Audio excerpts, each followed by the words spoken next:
Okay, here I am once again in the car with no AC on, so forgive me if I start to get delirious and even more mush mouth than usual as I go. I just saw a new film in the theater, new Bangladeshi action film entitled MR-9 Do or Die. This is, as I said, an action film, like a spy movie, international globetrotting spy thriller, much in the way of James Bond, very much in the way of James Bond.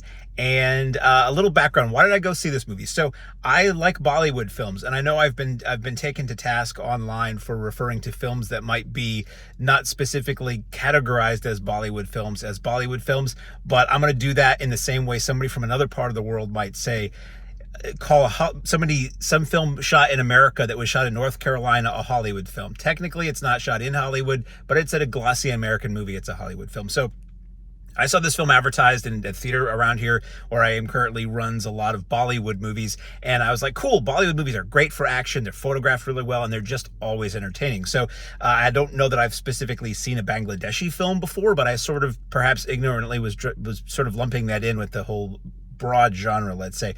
So I went to see MR-9. I'm not making eye contact with you because I'm so embarrassed. I went to see MR-9 Do or Die, and it was terrible. It was laughably bad at times. From a director who I just looked up, who has made a lot of action films. And it's sort of, surprisingly, it was about 95% in English, if not 98% in English. I expected I'd be reading subtitles, and I was really shocked to find out that there were far more Bangladeshi subtitles than there were English subtitles in this film, obviously aiming for an international market on this one. And so almost the entire cast speaks English. The only real times you don't see people speaking in English is when they're talking to each other in Bangladesh somewhere. I say globe-trotting movie. There are a lot of really nicely shot drone B-roll sequences with a title over it that says Los Angeles, Las Vegas, Shanghai, whatever. To me, it's pretty clearly was shot in a couple locations, few of which were where they say they were. It's a lot of kind of some interesting locations, but it's almost all interiors in this film, or rooftops that could really be anywhere. A lot of interiors that feel really tightly shot, pretty generic and pretty inexpensive. The number of bad guys who are thrown through walls in this film is kind of hilarious, and not like bricks crumbling and all that, but more like they're thrown into a wall that is very, very thin paperboard or something, and leaves a gigantic hollow hole. And it was kind of amusing the first time, where it's like in some guy's mansion, and I'm like, wow, that's a really shoddily constructed mansion they have there in the basement if all the people just flying through walls all the time. A lot of guns firing, a lot of CGI blood spray when somebody gets shot in the head, a lot of CGI blood spatter, a lot of CGI blood hits, none of which ever really look real if you have a critical eye. Most of it passes pretty quickly. What is the story about in this film? The film is about 2 hours and 20 minutes long. The story is, we have this BCI agent, which is essentially the Bangladeshi Secret Service, the Bangladeshi CIA, who works with two CIA agents from America, one of which is Michael Jai White, who you may know from a lot of action movies, my favorite being Black Dynamite, and another guy whose name I didn't quite catch. They are looking to take down this pair of brothers who are like philanthropists, wealthy philanthropists, but are also like arms dealers and things like that. So they're trying to take these guys down before they sell really bad things or do really bad things. And one of those brothers is Frank Grillo, who you may recognize from a lot of things. And it is just one of the most generic action movies I've seen in a long time. It's a lot of guns firing. It's a lot of hand-to-hand combat that I believe the performers can do well, but is shot so tight and edited so sloppily. It's just like whatever, it's guys slapping each other. Tremendous amount of people shot, but not in an interesting way. It's just like a numbers game. Like, it probably gives Commando a run for its money, and the number of people who just get shot, anonymous thugs who get shot in this movie.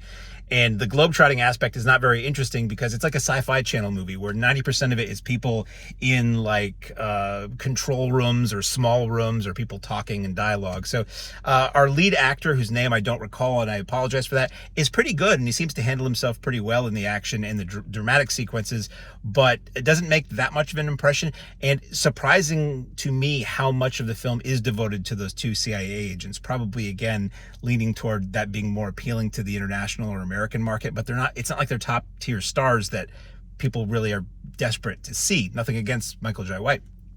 So it's very much a Bond film, very much or Bond inspired. There's even a Q scene where our hero MR-9, who is the agent's name for our Bangladeshi Secret Service hero, he goes down into the basement and he has the classic Q scene with this sort of nerdy guy who makes jokes about everything. And I feel like half of the equipment that he's given in the film in that scene you never see him use in this movie.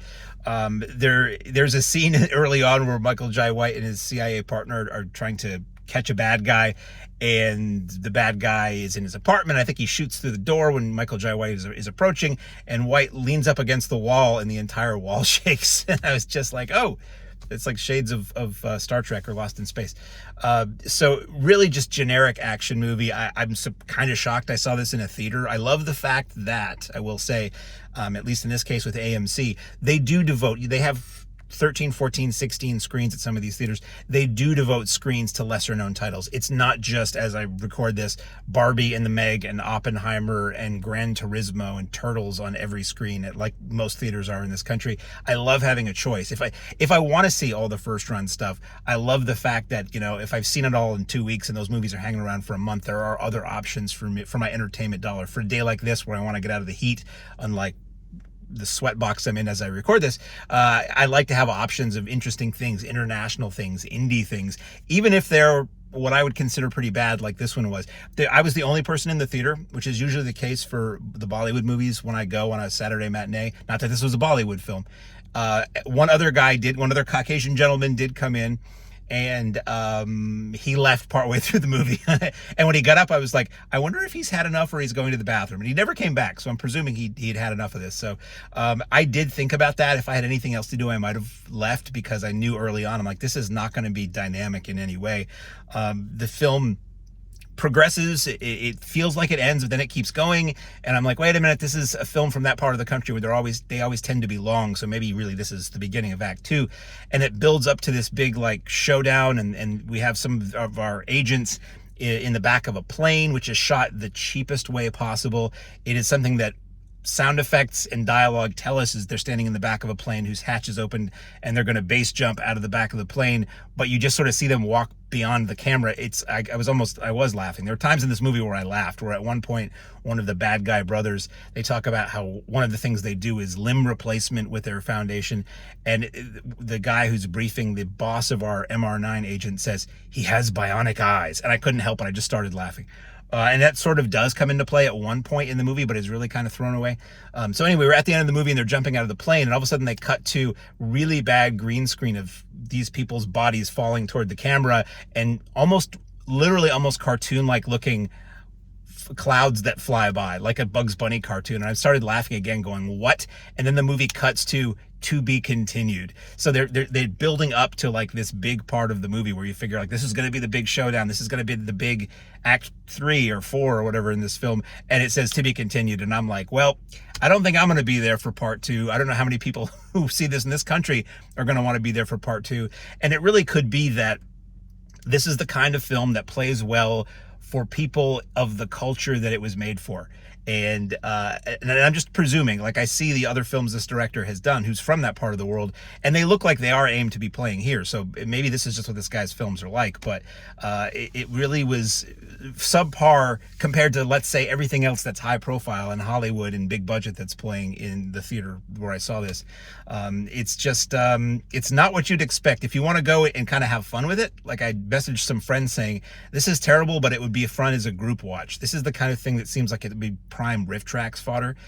There is that, but if you're a mainstream moviegoer and you like, competently made action films with a lot of forward momentum and visible action in every scene, shall we say, I don't know that MR-9 Do or Die would necessarily be the film for you.